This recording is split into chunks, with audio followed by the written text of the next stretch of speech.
There was a man from Yemen who owned an orchard with many different types of fruits. During the harvest season, this man would not eat anything from his crops before distributing part of them to the poor and needy as charity from his money.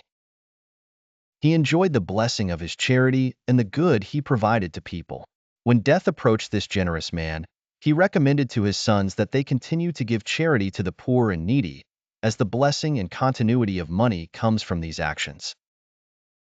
However, his sons did not implement their father's will, and they gathered to prevent the poor from giving charity, thinking that giving charity to the poor and feeding them would reduce the crop and that they were the ones who worked hard in planting and harvesting.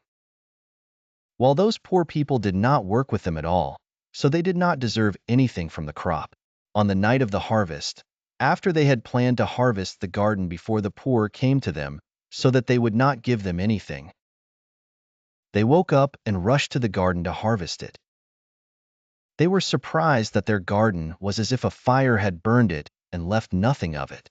They knew that this was a punishment from God, the Almighty, because they wanted to prevent the poor from their share of God's money that He had given them. So they all repented to God and promised Him not to return to this action.